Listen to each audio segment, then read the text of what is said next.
Students, अब आपका topic refraction of light है। फर्स्ट चैप्टर में आपने पढ़ा रिफ्लेक्शन ऑफ लाइट, और इस चैप्टर में पढ़ेंगे refraction of light. Refraction of light का मतलब है बेंडिंग ऑफ लाइट। कब? जब लाइट मीडियम को चेंज करता है, एक मीडियम से दूसरे मीडियम में। लेकिन कैसा?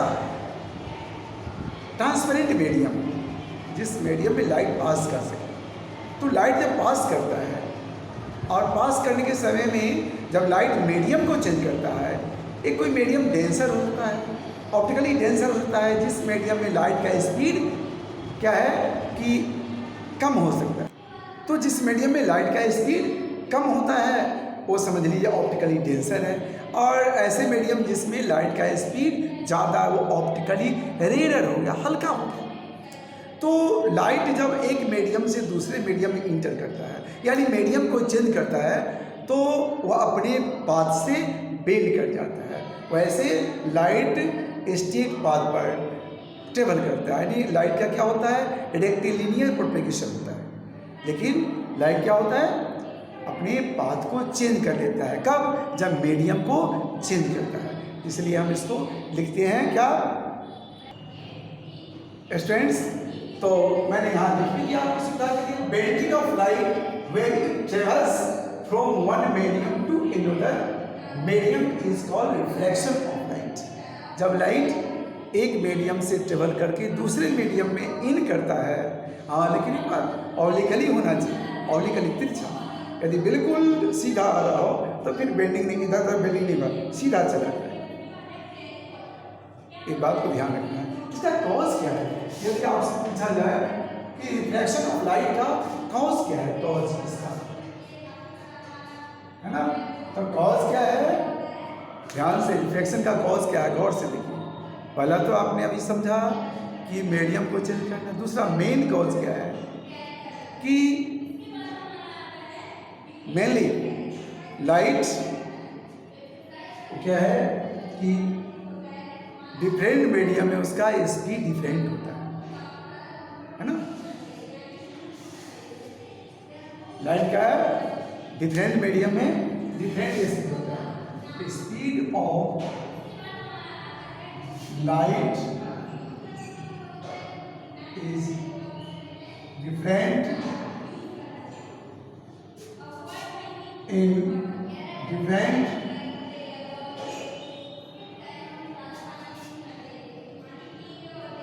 मीडियम।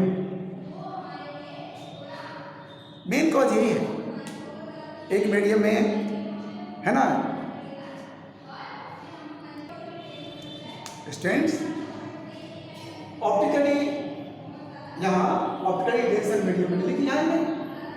कॉज क्या बताया? Speed of light is different in different medium. अभी यहाँ ऑप्टिकली डेंसर की बात मैं करता हूँ। और मीडियम कैसा? ट्रांसपेरेंट मीडियम में एक तो ऑप्टिकली डेंसर मीडियम होगा, दूसरा ऑप्टिकली रेडियल मीडियम होगा। ऑप्टिकली डेंसर मीडियम का मतलब जिसमें लाइट का स्पीड कम होगा। ऑप्टिकली डेंसर मीडियम का मतलब the medium in which speed of light is less is called optically denser. इसका उल्टा क्या हो जाएगा? Optically radial. लिख लीजिए स्टूडेंट्स, ऑप्टिकली रेडियल मीडियम क्या होगा?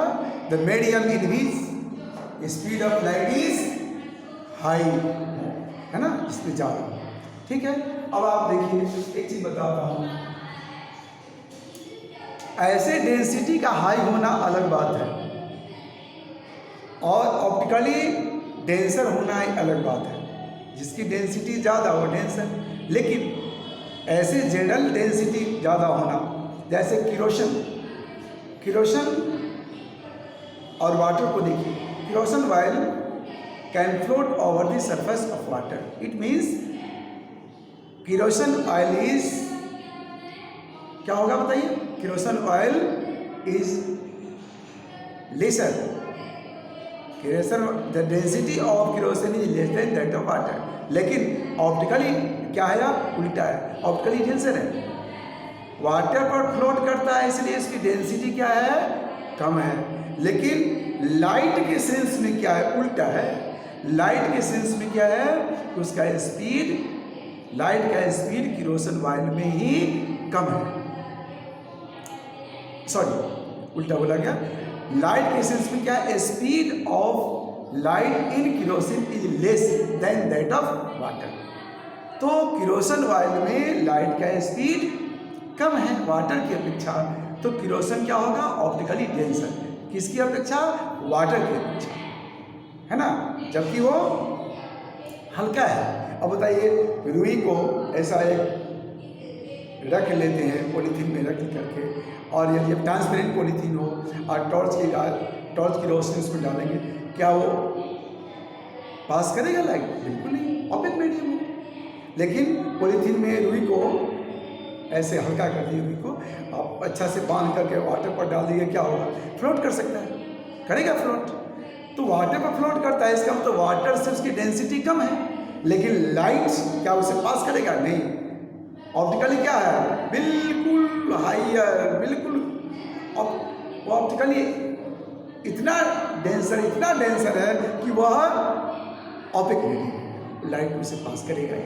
ठीक है, इस बात को ध्यान रखना पड़ेगा आपको कि ऑप्टिकली डेंसिटी ज़्यादा होना अलग बात है और ऑप्टिकली डेंसर होना अलग बात है।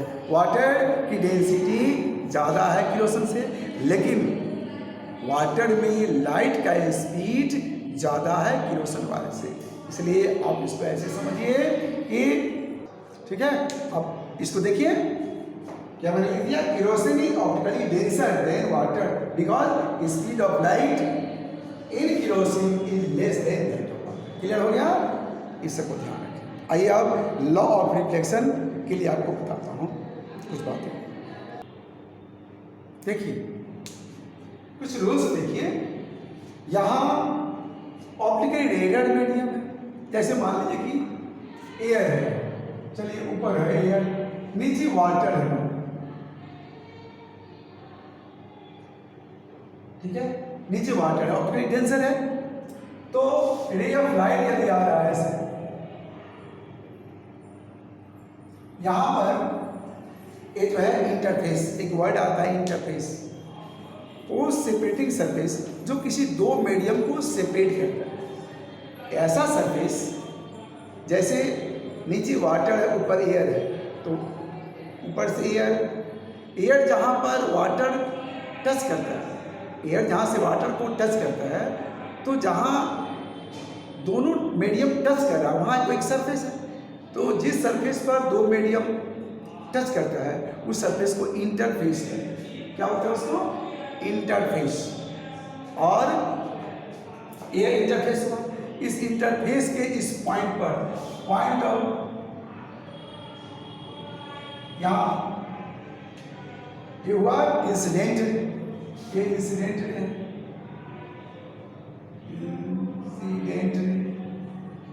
और ये है नॉर्मल, ठीक है, ये हुआ इंसिडेंट रे और ये हुआ नॉर्मल। तो इंसिडेंट रे और नॉर्मल के बीच का एंगल हुआ एंगल ऑफ इंसिडेंस। आई पर क्या होगा?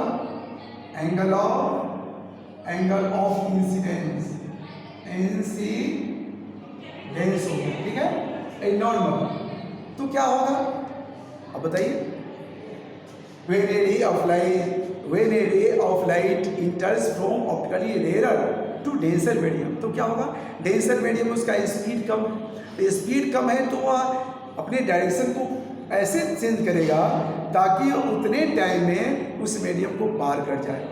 तो स्पीड जहाँ कम है तो चाहेगा ना कि शॉर्टकट कोई रास्ता ले ले, तो शॉर्टकट रास्ता लेकर के पार कर जाएगा मीडियम को। तो शॉर्टकट के लिए क्योंकि उसका स्पीड कम है, इसलिए शॉर्टकट के लिए क्या है कि वह नॉर्मल की ओर मुड़ता है। इसलिए मैंने यहाँ लिख दिया है कहाँ कि when a ray of light enters from optically rarer to denser medium, then it bends towards the normal, towards normal, ठीक है। यानी यहाँ ये चला जाता है कि नहीं? देखिए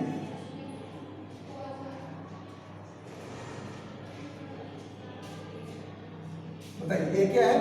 ये मैंने डॉटेड लाइन क्या है? इसका मतलब क्या? इसका मीनिंग यही हुआ कि यहाँ भी ऑप्टिकली रेयर ही होता, एयर मीडियम ही होता, तो ए रे ऑफ लाइट ऐसे थोड़ा सा और सीधा है ना, ऐसे सीधा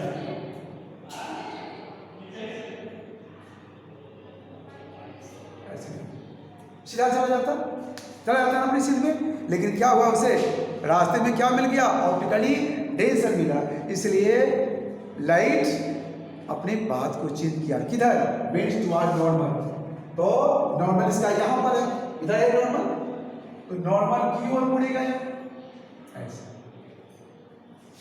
और ये जो एंगल है, एंगल आर है, angle of refraction, angle of refraction. और ये जो लाइट है, ये जो रे ऑफ लाइट है, ये रे, इसका नाम है रिफ्रैक्टेड रे। इसका क्या नाम है, रिफ्रैक्टेड रे। क्या नाम है इसका, रिफ्रैक्टेड रे, है ना। और जब ऑप्टिकल रेयर टू डेंसर में इन करता है लाइट, तो आई का वैल्यू ज़्यादा होगा, आर का वैल्यू कम होगा। इसका देखिए यहाँ पर आई का वैल्यू, आई यहाँ क्या होगा, here angle I greater than angle R, है ना। इस बात को भी ध्यान रखना पड़ेगा। अब सेकेंड रूल को देखिए, वहीं पर जस्ट उसका उल्टा, when a ray of light enters from optically denser to optically radial medium, denser से रेडियल में इन करता है तो क्या होता है, it bends away from normal, normal से दूर भागेगा। क्यों, क्योंकि उस ऑप्टिकली रेडियल मीडियम में लाइट का स्पीड ज़्यादा है, तो ज़्यादा है तो आप सोचेंगे ना कि उस टाइम में थोड़ा ज़्यादा डिस्टेंस ट्रेवल कर ले, तो लाइट भी ज़्यादा डिस्टेंस ट्रेवल करने के लिए नॉर्मल से दूर भागता है ना। ऐसे देखिए,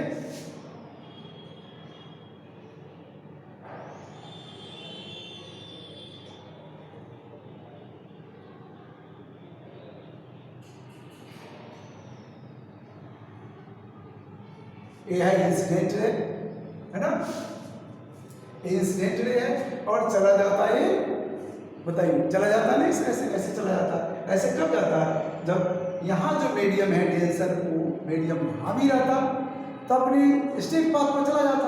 लेकिन रास्ते में उसे क्या मिला है, रेडियल मीडियम मिल गया, हल्का मिला मीडियम, तो उसमें क्या उसका स्पीड ज़्यादा है, तो क्या होगा, बेंड्स अवे फ्रॉम नॉर्मल, ठीक है।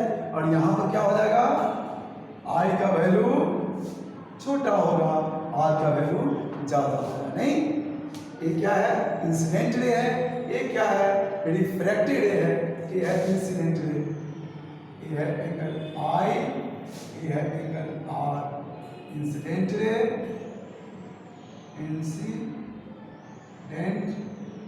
रे, ये हुआ रिफ्रैक्टेड रे। आई बात समझ, बात समझ में आ गई होगी आपको। उसके बाद में हम लॉ ऑफ रिफ्लेक्शन बताते हैं, ध्यान स्टूडेंट्स। तो देखिए लॉ ऑफ रिफ्लेक्शन, देखिए यहाँ इंसिडेंट रे है और ये क्या है, रिफ्रैक्टेड रे है, और एंगल आई एंगल आर, तो मैंने इससे पहले बताया इंसिडेंट रे, रिफ्रैक्टेड रे एंड नॉर्मल। ए नॉर्मल है ना, कहाँ, at the point of incidence, point of incidence पर जो नॉर्मल ड्रॉ किया गया है, तो तीनों incident ray, reflected ray and normal और लाई इन द सेम प्लेन, एक ही प्लेन में होगा। यानी जैसे इस प्लेन में ऐसे नीचे मान लीजिए वाटर है, यानी ऐसे बोर्ड को टच करते कोई रे ऑफ लाइट यदि जा रहा हो, तो जो रिटर्न होगा ना, रिटर्न होगा अभी ऐसे इंसिडेंट रे जा रहा है, और वाटर में क्या होगा, रिटर्निंग हो, वैसे वाटर में तो रिटर्न नहीं होगा, वाटर में क्या होगा, बेंडिंग होगा। तो बेंडिंग होगा ना, तो ऐसे बेंडिंग नहीं हो जाएगा, ये बोर्ड को टच करते हुए, जैसे बोर्ड से टच करते हुए यदि आ रहा है, तो बेंडिंग यदि हुआ तो क्या होगा, ऐसे मुड़ जाएगी या ऐसे मुड़ेगा, है ना, ऐसे नहीं मुड़ेगा, ऐसे यदि जा रहा है तो इस तरह से मुड़ जाएगा। तो डिपेंड करेगा कि नॉर्मल की ओर जा रहा है, रेयर टू डेंसर में जा रहा है तो बेंड टू आर नॉर्मल ऐसे इधर आ जाएगा, है ना, और डेंसर टू रेयर जा रहा है तो इस तरह से ऐसे मुड़ेगा, ऐसे नहीं होगा ना, ऐसे होगा एकदम ऐसे, एक प्लेन, तीनों एक प्लेन में होगा। दूसरा है कि sine I by sine R, sine I by sine R equal a constant हुआ, ए कांस्टेंट